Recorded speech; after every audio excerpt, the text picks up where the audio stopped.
Do you think financial consulting has really like honed your perseverance, in the face of rejection? Yeah, I think so, yes. This is one of the toughest things. I always tell young people who come in this industry, I say, hey, let me ask you something.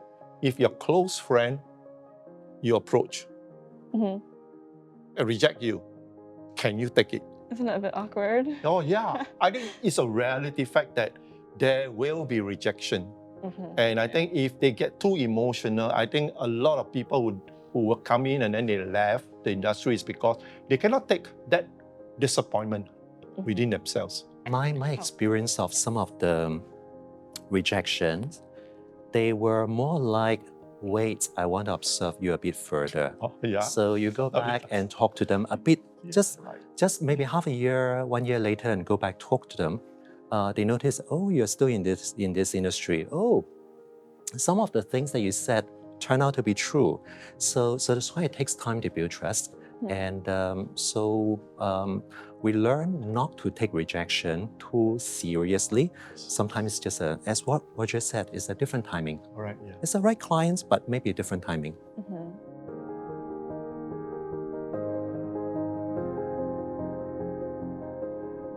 Some people think that financial planning, like they don't need to do it unless they hit a certain amount of money.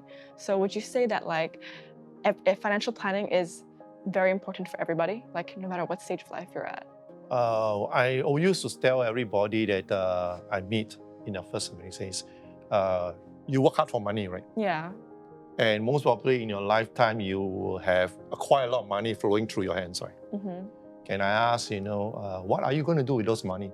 Are you going to spend every single cent away and continue working until your day you pass on? So I think that's where people say no. So that's where financial planning financially begins, the journey begins. And it begins right now. It is about making sense of what do you want to do with the available the money that you have. You have spent so much time, energy, talents, doing it, earning those money. What do you really want those money to do?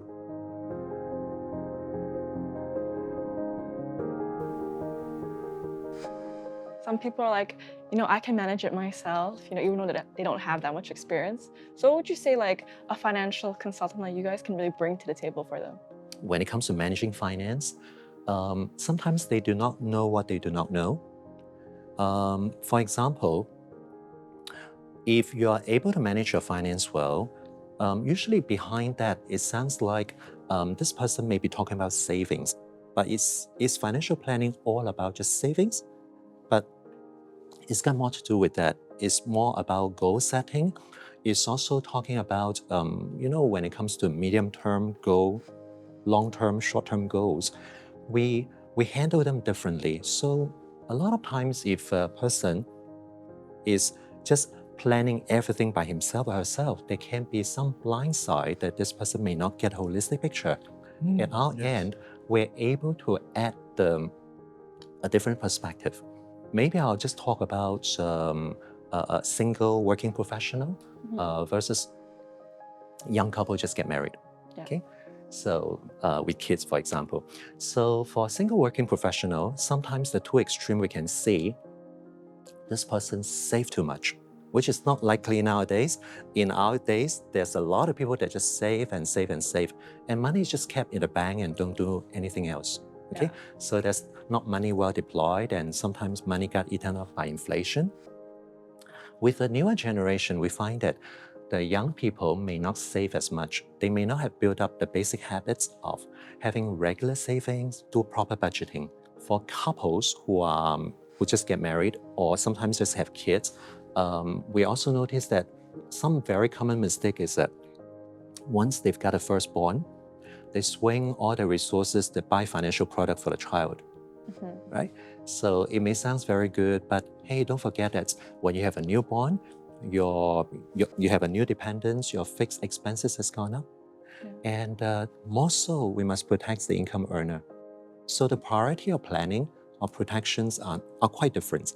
So it's important for the young couple to learn from the people with a holistic view and tell them what is the most important.